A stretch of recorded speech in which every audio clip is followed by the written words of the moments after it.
नमस्कार, मी सुप्रिया नवीन एका व्लॉग मध्ये आपलं मनापासून स्वागत करते। तुम्हाला आजचा दिवस सुखाचा, आनंदी आणि आरोग्यदायी जाओ। तुम्ही जी काही स्वप्न पाहिली असतील ती सगळी स्वप्न तुमची पूर्ण होत। त्याचबरोबर शुभ सकाळ सर्वांना। सकाळची वेळ आहे आणि सकाळी 8च्या आसपासचं टायमिंग असावं। स्कूलला तर सुट्टी आहे, त्यामुळे डब्याला पण सुट्टी आहे। तर आजचा वार आहे सोमवार आणि आज आहे पौर्णिमा। तर इथं ना मी अंगण स्वच्छ करायला घेतलेलं आहे, म्हणजे दारापुढचा पॅसेज। तर काय होतं ना, आपण रोज लोटझाड करतोच घरामधली, पण थोडीफार ना वरच्या वर स्वच्छता करावीच लागते, म्हणजे घर आपलं जे आहे ना ते अगदी नीटनेटकं दिसतं। जर आपण अधूनमधून असा हात नाही फिरवला किंवा जाळ्या जळमट कुठे जर लागली असतील ती नाही ना काढली, तर मग आपण महिन्याला जी काही स्वच्छता करतो किंवा मंथली किंवा आठवड्याला आपण जर घरामध्ये स्वच्छता करत असू तर तेव्हा जास्त लोड येतो। म्हणून मग असं 8-15 दिवसातनं एकदा मी ना काय करते, हात फिरवते। मग महिनाभराचं जे काही क्लिनिंग आहे ना ते करताना मला जास्त लोड येत नाही। फॅन वगैरे पुसायचं म्हणा, तर सगळी जी कामं आहेत ना ते डिवाइड केलेली असतात, वाटलेली असतात। यावारी हे करायचं, त्यावारी ते करायचं। आणि अशा तर काही गोष्टी माझ्या म्हणजे मी असं टाइम टेबल नाही बनवून ठेवलेलं, पण सकाळी उठल्यानंतर ना माझ्या लगेच लक्षात येतं की एखादा घरामधला एखादा कोपरा म्हणा किंवा एखादी वस्तू जर खराब झालेली आहे, घाण झालेली आहे, तर मग मी त्या दिवशी रोजची जी काही कामं आहेत ना ती करून मी ते कामं करत असते, म्हणजे एक्स्ट्राची जी काही कामं आहेत ती। तर इकडं ना काय झालं, उंबरट्याजवळ ना आपण उंबरा पूजन करतो तेव्हा तेला तुपाचा दिवा लावतो ना, तर पंती लावताना सगळं तेल जे आहे ते ओघळून सांडलेलं होतं आणि त्यावर धूळ बसून आहे ना एक असा डाग पडला, तिथं असं पॅक झालं ते तेलकट चिवट झालं होतं दोन्ही उंबऱ्याच्या बाजूचे दोन्ही कोपरे। तर ते मी स्वच्छ करायला घेतलेले आहेत। तर कितीतरी वेळाने मी थंड पाण्याने धुवून काढलं होतं, तर ते काही निघालं नाही। म्हणून मग चांगलं गॅसवर पाणी उकळवलं आणि मग त्यावर ओतलं आणि मग त्यानंतर निरमा पावडर टाकून छान खसखस ब्रशनं घासून काढलं। जिथं डाग पडलेले आहेत ना तिथं ते मी घासून स्वच्छ केलं। तर आता माझी सवय स्पेशली अशी आहे की कुठं घरामध्ये किंवा फरशीवर एखादा डाग जर असेल किंवा आम्ही जिथं इथं पॅसेजमध्ये बसतो तिथं जर डाग असेल ना, तर तो डाग पूर्णपणे काढल्याशिवाय ना मला राहवतच नाही। मला असं वाटतं सगळीकडचं जे काही आहे ना आपल्या आजूबाजूचं एरिया जो आहे तो स्वच्छ असावा। तर इथं ना आजी बाबा चहा पीत बसतात संध्याकाळचे, बऱ्याचदा तुम्हाला मी व्हिडिओमध्ये दाखवले सुद्धा आहे। आणि इथंच आहे ना कोपऱ्यामध्ये ना आपली मशीन जी आहे पिको फॉलची मशीन, तर ती ठेवलेली आहे। तर काय होतं ना, बऱ्याचदा कस्टमरच्या ज्या साड्या आहेत ना त्या मी इथंच पिको फॉल करत बसते ना, तर मग त्यांच्या नवीन साड्या घेतलेल्या असतात, तर त्यावर पण डाग वगैरे पडायला नको म्हणून हा पॅसेज जो आहे ना तो मी स्वच्छ ठेवते। का आता पॅसेज स्वच्छ करून झालेला आहे आणि आज आहे पौर्णिमा। तर नाही जमलं ना आपल्याला तर हे वार लक्षात ठेवायचे, अमावस्या पौर्णिमा, म्हणजे दर 15 दिवसाला येणारे हे अमावस्या पौर्णिमा जी आहे, तर त्यावेळेला आपण घर स्वच्छ केलं, जाळ्या जळमट काढली, कोपऱ्यात जी काही घाण साठून राहत असेल, धूळ साठून राहत असेल, ती जर आपण आवर्जून स्वच्छ केली ना तर घरामध्ये नेहमीच प्रसन्नता निर्माण होते। त्याचबरोबर एक पॉझिटिव्ह वाइब्स जे म्हणतो ना आपण त्या निर्माण होतात आणि त्यानंतर माता महालक्ष्मीने कायमस्वरूपी आपल्या घरात राहावं यासाठी आपण घरातली स्वच्छता करायची। आणि स्वच्छता केल्याने ना बरेच जी काही जीवजंतू आहेत, बारीक जे आजार पसरवतात ना ते नष्ट होतात। त्यामुळे घरामध्ये ना स्वच्छता ही झालीच पाहिजे। मग ऋतू कुठलाही असो, तो पावसाळा असो किंवा उन्हाळा असो। तर वातावरण थोडं ढगाळ झालं होतं तरी सुद्धा मी अंगण जे ना ते स्वच्छ पुसून वगैरे घेतलं। घरातली जी लादी फरशी जी आहे ती सुद्धा पुसून घेतली आणि लगेचच इकडे किचन मध्ये आलेले आहे। तर आज काय करायचं आहे ताईंनो, आज मी कुठलीच रेसिपी तुमच्या बरोबर या ब्लॉग मध्ये नाही शेअर करणार, कारण मागच्या ब्लॉग मध्ये बघा मी 3 रेसिपी शेअर केल्या होत्या। संपूर्ण काजू करी, खीर, भात याची थाळी मी तुम्हाला दाखवली ती करून। तर म्हणजे एक ठराविक लोकांनी, ठराविक व्ह्यूअर्स जे आहेत आपले नेहमीचे, त्यांनी पाहिली। काही जणांनी तो व्हिडिओ बघितला नसेल तर तुम्ही जाऊन आवर्जून बघा, खूप छोटासा व्हिडिओ आहे, छान आहे। एक झटपट होणारी थाळी मी मागच्या ब्लॉग मध्ये शेअर केलेली आहे। तर आता मी काही या ब्लॉग मध्ये रेसिपी वगैरे शेअर करणार नाही। मी आज माझं जे रुटीन आहे तर ते मी तुमच्या बरोबर शेअर करते। तर आता इकडे एका बाजूला ना मी भात शिजत घातलेला आहे आणि एका बाजूला ना मी घेवड्याची डाळ जी आहे ती शिजायला घालणार आहे। तर ना काय करावं दर सोमवारी काय होतं, आमच्याकडचा भाजीपाला जो आहे तो संपलेला असतो फ्रीज मधला आणि दर सोमवारी ना आठवडी बाजार असतो, तर दर सोमवारी आम्ही भाजीपाला भरतो। मग दर सोमवारी सकाळी काय करावं हे कळतच नाही। तर मग घेवड्याची डाळ जी आहे ना ती कुकरमध्ये शिजत घातलेली आहे। आता घेवड्याची डाळ आणि घेवड्याची आमटीची रेसिपी पण मी एका ब्लॉग मध्ये शेअर केलेली आहे, त्यामुळे मग झटपट पटपट काम उरकावं म्हणून मग मी रेसिपी यातली जी आहे ती स्किप केलेली आहे। तर एका बाजूला भात शिजत घातलेला आहे आणि एका बाजूला कुकर लावलेला आहे।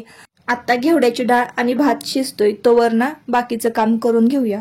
आज पौर्णिमा आहे, तर आज जसं जाळ्या जळमट काढलं, चौकट वगैरे स्वच्छ केली, त्यानंतर पॅसेज जो आहे तो स्वच्छ केला ना, तर म्हटलं मग चला देवघर जे आहे ते देवघर पण आपण स्वच्छ करून घेऊया।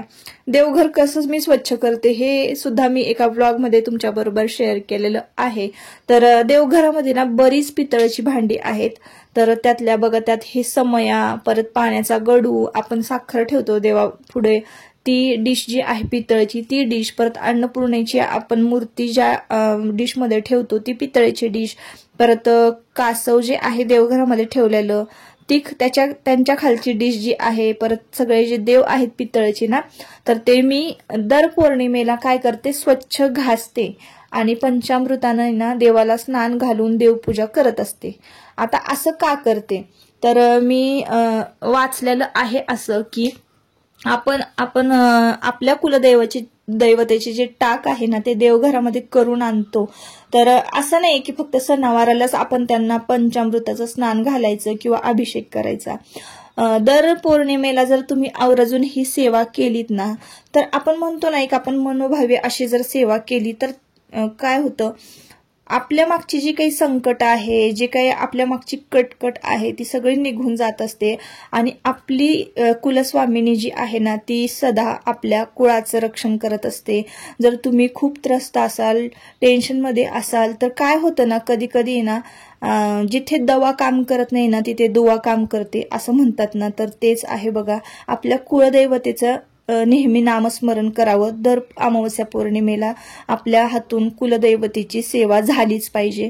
तर म्हणून मी काय करते, पंचामृताचं स्नान घालते आणि देवघर तुम्ही बघत असाल तर खसखस मस्तपैकी देव घासून घेतलेले आहेत। पितांबरीमध्ये लिंबू पिळायचा आणि देवांना आहे ना पितांबरी लावून ठेवायची। जी पितळचे देव आहेत ते देव चक्काचक मी एका टूथब्रशनं छान स्वच्छ लखलखीत देव उजळवून घेतलेले आहेत आणि चांदीचे जे टाक आहेत ना ते सुद्धा मी छान उजळवून घेतलेले आहेत।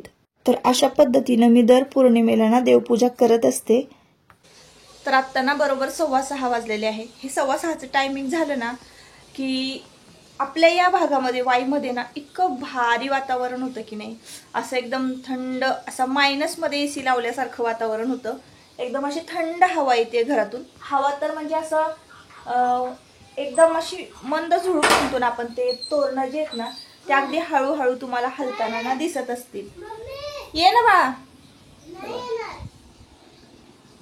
इतकं असं म्हणजे एकदम मंद झुळूक म्हणतो ना आपण तसं। तर असं छान दारातून ना गार वारं येतं, इतकं भारी वाटतं ना ह्या टायमिंगला, खरंच खूप भारी वाटतं। तर आत्ता ना बऱ्यापैकी सगळी कामं घरातली झालेली, फक्त आता संध्याकाळच्या स्वयंपाकाला सुरुवात करायची आहे। तर दिवाबत्ती सुद्धा झालेली आहे। आज आहे पौर्णिमा, तर पौर्णिमेची ना सकाळी सकाळी देवपूजा केली ना, सगळे देव चकाचक घासून काढले आणि समया वगैरे ह्या ज्या आहेत ना तर महिन्यातनं 15 दिवसातनं एकदा घासावे लागतात। आणि बाकी मग हा जो दिवा आहे ना छोटा तो छान चकाचक घासला ना आणि एकदम मस्तपैकी भरून ठेवला ना की दिवसभर छान मंद असा दिवा तेवत असतो देवघरामध्ये। तर ना आज आत्ता ना मस्तपैकी चहा करून दिला तुमच्या दादांनी, एकदम छान कडक असा चहा।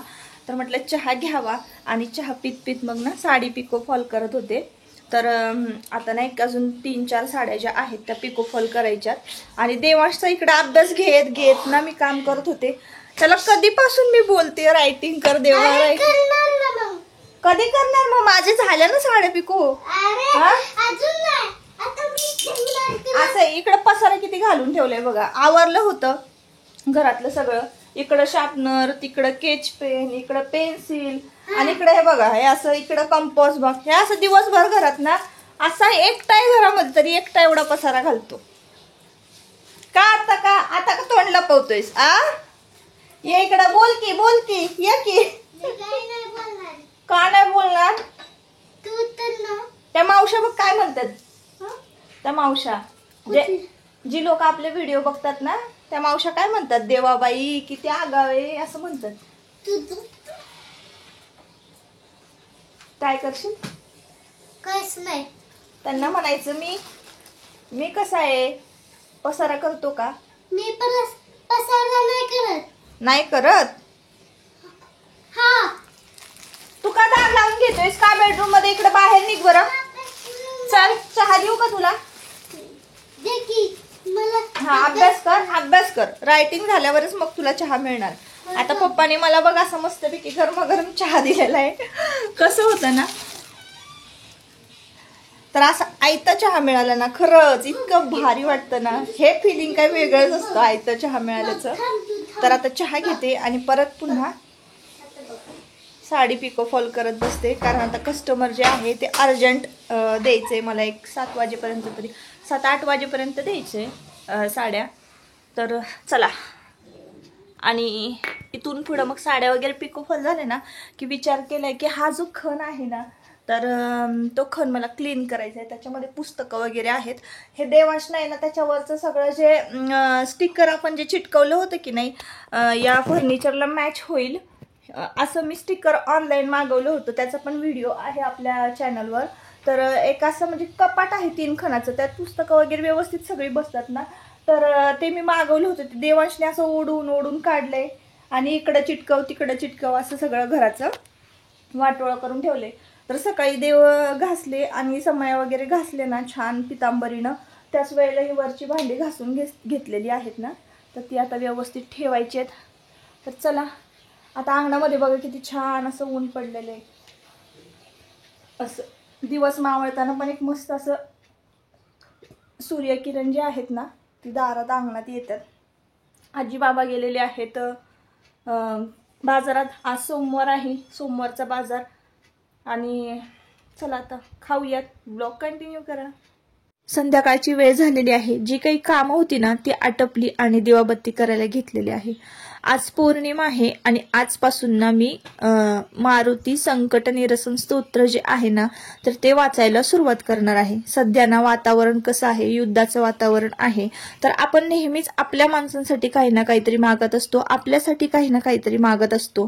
तर देशाच्या सैनिकांना उदंड आयुष्य लाभू दे, सगळ्यांचं संरक्षण करण्यासाठी त्यांना बळ मिळू दे आणि आपल्या भारत देशावर कुठलंही संकट येऊ नये म्हणून हे संकट निरसन स्तोत्र जे आहे ना ते आजपासून मी वाचायला सुरुवात करणार आहे. मी कधीच नव्हतं वाचलं आणि आत्ता म्हणजे या पौर्णिमेपासून ना वाचायला सुरुवात करणार आहे. या स्तोत्राचे जे फायदे आहेत ना तर ते मला म्हणजे मी वाचलेले आहेत, कळलेले आहेत. त्याच पुस्तकामध्ये लिहिलेलं आहे. छोटंसं 5 रुपयाला पुस्तक कुठल्याही स्टोअरमध्ये तुम्हाला मिळेल.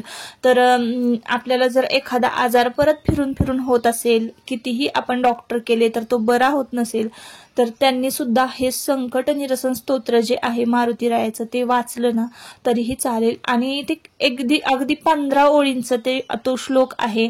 अगदी झटपट वाचून होतो, अगदी 5 ते 7 मिनिटात वाचून होतो. वाचलत ना तरीही चालेल. तर मी सुरुवात केलेली आहे आता हे संकट निरसन स्तोत्र वाचायला. वज्र हनुमान मारुती वनारी अंजनी सुता रामदूता प्रभंजना महाबळी प्राणदाता सखळा उठवे बळे सौख्यकारी दुःखहारी धूर्त वैष्णव गायका दीनानाथा हरी रूपा.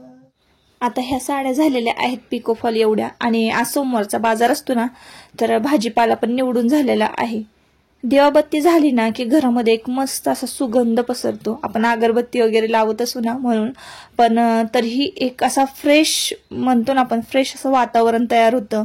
एकदम भारी वाटायला लागतं अचानकच. तर असं होतं का तुमच्या बरोबर मला नक्की कमेंट करून सांगा. दिवाबत्ती झाली घरामध्ये ना की एकदम मस्त भारी वाटतं बरं का. एकदम टेन्शन फ्री होतं माणूस. तर इकडं ना घरातूनच बघा मी तुम्हाला एक व्ह्यू दाखवते. तर आमच्याकडची संध्याकाळ, तर घरात असं उभं राहिलं की नाही, म्हणजे हे मेन डोर आहे, तर त्या मेन डोरच्या बरोबर अलीकडून घरातूनच तुम्हाला हॉलमधूनच असा व्ह्यू दिसेल समोरच. तर ही संध्याकाळ आहे आमच्याकडची. आणि एखाद्या चित्रकाराने चित्र रेखाटवं ना पानावर एखाद्या, तसं दृश्य तयार झालेलं आहे आजूबाजूचं. आणि तुम्ही तुमच्या डोळ्याने बघतच असाल. असलं भारी वाटतं ना ताईंनो हे वातावरण. आणि गॅलरीमध्ये चेअर आहे, त्या चेअरवर मध्ये बसून निवांत त्या आकाशाकडे बघावं. आणि ते चित्र असं एकदम असं लाईव्ह बघणं काय असतं ना, डोळ्यासमोर बघणं काय असतं ना, खरंच खूप भारी वाटतं बरं का. तर मस्त असं चित्र रेखाटल्यासारखं संध्याकाळ जी आहे आजची तशी संध्याकाळ होती. तर त्यानंतर आम्ही असं मस्तपैकी ना मसाले भात केला, मिरच्यांची भजी तळली, पापड, बटाट्याची भजी. उन्हाळ्याचं जेवण जात नाही ना, म्हणून आज चपाती वगैरे काही करायची नाही असं ठरवलं होतं. मस्तपैकी वाटायचा मसाले भात केला होता आणि भजी वगैरे तळून नुसता भात खाल्ला होता. तर असो, आता आजच्या व्हिडिओचा शेवट मी इथंच करते. आपण परत पुन्हा भेटूया नवीन एका व्लॉगमध्ये. हा व्लॉग जर तुम्हाला आवडला असेल तर नक्की आपल्या चॅनलला सबस्क्राईब करा आणि व्हिडिओला लाईक. Bye bye.